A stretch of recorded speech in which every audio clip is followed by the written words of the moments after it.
ಉದಯ್ಪುರ್ನ city of lakes and Venice of east ಅಂತ ಕರೀತಾರೆ. ಬನ್ನಿ ಡೇ 1 ಆಫ್ ಉದಯ್ಪುರಲ್ಲಿ ಏನೇನು ಪ್ಲೇಸಸ್ ಎಕ್ಸ್ಪ್ಲೋರ್ ಮಾಡ್ಬೋದು ಅಂತ ತೋರಿಸ್ತೀನಿ.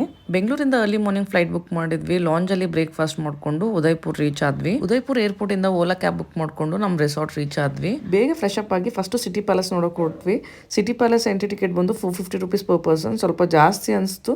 ಸೊ ನೀವು ಮ್ಯೂಸಿಯಂ ಎಲ್ಲ ನೋಡಲ್ಲ, ಬರೀ ಕಾಂಪ್ಲೆಕ್ಸ್ ನೋಡ್ತೀವಿ ಅಂತಂದ್ರೆ 50 rupees per person. ಬಟ್ ನೀವು ಉದಯ್ಪುರ್ವರೆಗೂ ಹೋಗಿ ಒಳಗಡೆ ಪ್ಯಾಲೇಸ್ ನೋಡಿಲ್ಲ ಅಂದ್ರೆ ಹೇಗೆ ಅಲ್ವಾ, ತುಂಬಾನೇ ಬ್ಯೂಟಿಫುಲ್ ಆಗಿದೆ. ಇಲ್ಲಿ ಹಿಸ್ಟ್ರಿ ತಿಳ್ಕೊಬೇಕಂದ್ರೆ ಗೈಡ್ ನ ಹೈರ್ ಮಾಡಬೇಕು. ಹಾಗೆ ಕಂಪ್ಲೀಟ್ ಪ್ಯಾಲೇಸ್ ನೋಡೋಕೆ ಅರೌಂಡ್ 2 to 3 hours ಬೇಕಾಗುತ್ತೆ. ಪ್ಯಾಲೇಸ್ ಮುಗಿಸ್ಕೊಂಡು ಲಂಚ್ಗೆ one of the most famous restaurant Udaipur ಅಲ್ಲಿ ಜಗತ್ ನಿವಾಸ್ ಪ್ಯಾಲೇಸ್ ಹೋಗಿದ್ವಿ. ಈ ಪ್ಲೇಸ್ ಅಂತೂ ತುಂಬಾನೇ ಬ್ಯೂಟಿಫುಲ್ ಆಗಿದೆ. ಹಾಗೆ every corner is so pretty and aesthetic. Food ಕಿಂತ ಇಲ್ಲಿ ತುಂಬಾ ಜನ ಫೋಟೋಸ್ ಮತ್ತೆ ವಿಡಿಯೋಸ್ ತೆಗೆಸ್ಕೊಳಕ್ಕೆ ಬರ್ತಾರೆ ಅಂತಾನೆ ಹೇಳ್ಬೋದು. ಫುಡ್ ಎಲ್ಲ ಚೆನ್ನಾಗಿತ್ತು, ಬಟ್ ಓವರ್ ಪ್ರೈಸ್ಡ್ ಅನಿಸ್ತು. ಹಾಗೆ ಇಲ್ಲಿ ಕಂಪಲ್ಸರಿ ಟೇಬಲ್ ರಿಸರ್ವ್ ಮಾಡಿ ಬನ್ನಿ.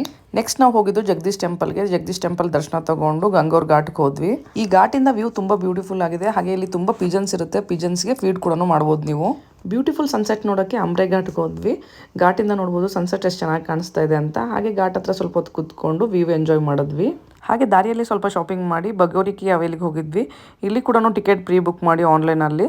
So ended our day by watching Rajasthani traditional dance.